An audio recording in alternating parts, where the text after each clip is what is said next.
दोस्तों, जब बीसीसीआई ने न्यूजीलैंड के खिलाफ ओडीआई स्क्वाड को अनाउंस किया तो सिर्फ एक टीम लिस्ट नहीं करी, बल्कि उन्होंने एक मैसेज भी क्लियर कर दिया।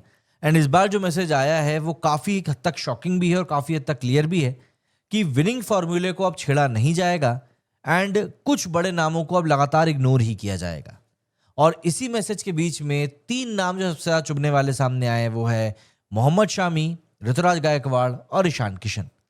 सबसे पहले आप इस एक स्ट्रेट बात को समझिए कि इंडिया के पास में ओडीआई क्रिकेट में टैलेंट की प्रॉब्लम नहीं है। इंडिया के पास में डिसीजन ओवरलोड है। हर पोजीशन के लिए तीन तीन चार चार खिलाड़ी बैठे हुए हैं और जब आप डिसीजन ओवरलोड में होते हो तो सिलेक्टर सेफ ऑप्शन चूज करते हैं। इस स्क्वाड में भी वही चीज हो रही है। बात करें मोहम्मद शामी की तो उसके लिए तो अब ऐसा लगता है कि शायद रास्ता खत्म हो गया है। अंटिल शामी आईपीएल में बहुत ही ब्रेड टेकिंग परफॉर्मेंस निकाल कर दे दें तब फिर शामी को इग्नोर करना मुश्किल हो जाएगा, क्योंकि अभी फिलहाल चाहे सैयद मुश्ताक अली की आप बात कर लें या फिर विजय हजारे की बात कर लें, दोनों ही जगह पर शामी ने अच्छा प्रदर्शन किया है। इसके ऊपर से प्रसिद्ध कृष्णा जिस खिलाड़ी को सिलेक्ट किया गया है टीम में, उस बंदे की परफॉर्मेंस अगर हम लोग बात करें तो उतनी ज्यादा अच्छी आई नहीं है। और ऐसा भी नहीं कि बंदा यंगस्टर है, तो ऐसे में शामी को जगह ना देना कई लोगों के लिए सवाल भी खड़े कर रहा है। सबसे इमोशनल कंट्रोवर्शियल नाम दरअसल मोहम्मद शामी का ही था इस टीम में। एक बॉलर जो कि चैंपियंस ट्रॉफी जीतने वाली टीम का अहम हिस्सा था, एक बॉलर जो प्रेशर में विकेट्स लेना जानता था, लेकिन उसके बावजूद भी वो स्क्वाड में नहीं। सच कड़वा है लेकिन सच यही है कि बीसीसीआई ने शामी पर फ्यूचर का टैग अब हटा दिया है। सिलेक्टर्स क्लियरली यहां पर ये कह रहे हैं कि हम अब 34-35 साल के फास्ट बॉलर पर वापस इन्वेस्ट नहीं कर सकते। हालांकि उनको यहां पर यह सोचना चाहिए कि 2027 में ही वर्ल्ड कप है। एक डेढ़ साल की बात है। अगर बॉलर आपको विकेट निकाल के दे रहा है, अगर आपको सिचुएशन में एक गेम निकाल कर दे रहा है, तो आपके लिए क्या दिक्कत है? देखिए, चाहे इस समय शामी डोमेस्टिक क्रिकेट में फिट हो, रिदम में हो, लेकिन मैनेजमेंट के शायद अब ऐसा लगता है कि मानना है कि 2027 वर्ल्ड कप की प्लानिंग अब शामी के बिना ही होने वाली है। एंड ऑब्वियस सी बात है, शामी को इसीलिए लगातार इग्नोर किया जा रहा है। इसका मतलब ये नहीं है कि शामी बेकार हो गए, इसका मतलब सिर्फ इतना है कि स्ट्रम अब उनसे आगे बढ़ चुका है। एंड दोस्तों, भारतीय क्रिकेट में सबसे रूथलेस चीज टैलेंट नहीं होती बल्कि टाइमिंग होती है। ठीक है, ऐसी अगर हम ईशान किशन की बात करें तो बंदे का फॉर्म इस समय रेड हॉट है, लेकिन आप स्लॉट की बात करेंगे तो नहीं है। ईशान किशन, यहां पर सेलेक्टर्स गलत लगते हैं, लेकिन कंफ्यूजन भी यहां पर आप देखेंगे तो बिल्कुल व्यापक तौर पर दिखाई देगा।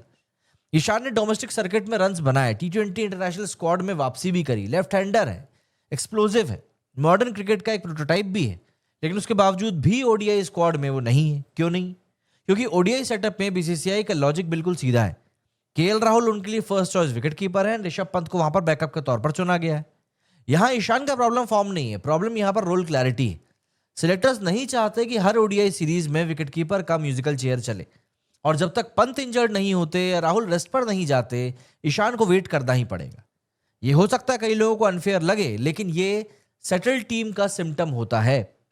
वहीं बात करें ऋतुराज गायकवाड़ की तो ये सबसे ज्यादा साइलेंट विक्टिम लगता है। साउथ अफ्रीका के खिलाफ ओडीआई सेंचुरी मारी, टेक्निक सॉलिड है, टेम्परामेंट स्ट्रांग है, फिर भी बंदे को टीम में नहीं लिया गया। एंड यहां भी सिलेक्टर्स ने कोई इमोशनल कार्ड नहीं खेला, बल्कि स्ट्रक्चर बेस्ड डिसीजन लिया। श्रेयस अय्यर की वापसी जरूर हुई है, यशस्वी जायसवाल ऑलरेडी थर्ड ओपनर के तौर पर यहां पर अपना स्लॉट लॉक करके बैठे हैं, लेकिन ऋतुराज वो फिर से एक बार नेक्स्ट इन लाइन बन चुके हैं। इंडियन क्रिकेट में सबसे डेंजरस जगह होती है नेक्स्ट इन लाइन। वहां आप ना कंप्लीटली बाहर होते हो, ना ही आप अंदर होते हो, बस वेट एंड वॉच वाला आपके साथ गेम चल रहा होता है। हार्दिक पांड्या के साथ में रिस्क पॉलिसी जो है वो पूरी जीरो कर दी गई है। हार्दिक पांड्या का नाम भी लिस्ट में नहीं है। एंड ऑनेस्टली इस पर कोई शॉक नहीं आना चाहिए। बीसीसीआई के लिए हार्दिक पांड्या ओडीआई ऑप्शन से ज्यादा टी20 वर्ल्ड कप एसेट ज्यादा है। जब सीओई ने क्लियर कर दिया है कि भाई 10 ओवर बंदा नहीं डाल सकता, तो डिसीजन ऑटोमेटिक हो जाता है। एंड इसीलिए नीतीश कुमार रेड्डी को इंक्लूड किया गया है।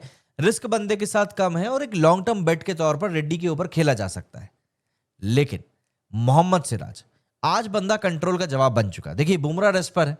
साउथ अफ्रीका सीरीज में पेस अटैक थोड़ा सा डायरेक्शन जरूर लगा था, इसीलिए मोहम्मद सिराज की वापसी बहुत लॉजिकल लगती है। सिराज वो बॉलर है जो नई बॉल से टोन सेट कर सकता है, यंग बॉलर्स के लिए रेफरेंस पॉइंट बन सकता है।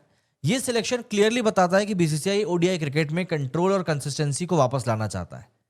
तो इस स्क्वाड के अगर मैं थीम की बात करूं तो वो स्टेबिलिटी ओवर सेंटीमेंट वाली थीम के ऊपर ये स्क्वाड चुना गया है। शामी का चैप्टर शायद अब खत्म हो रहा है। ईशान और ऋतुराज को पेशेंस का एक टफेस्ट फेज अभी खेलना पड़ेगा, और मैनेजमेंट क्लियरली कह रहा है कि जो जीत रहा है उसको छेड़ो मत। अगर आप इस पूरी बात से एग्री करते हैं तो कमेंट करके जरूर बताइएगा, डिसएग्री करते हैं तो भी कमेंट करके जरूर बताइएगा, क्योंकि देखिए ये बात सही है कि इंडियन क्रिकेट जो है वो इमोशन से नहीं बल्कि एक्सेल शीट से ही चलता है, और यहाँ पर जो बंदा परफॉर्म करता है उसी को सबसे आगे रखा जाता है। आपका क्या मानना है इस बारे में? क्या शामी के साथ में वाकई में इंजस्टिस हो रहा है या बीसीसीआई सही वक्त पर टफ कॉल्स ले रहा है? कमेंट्स में जरूर बताइएगा।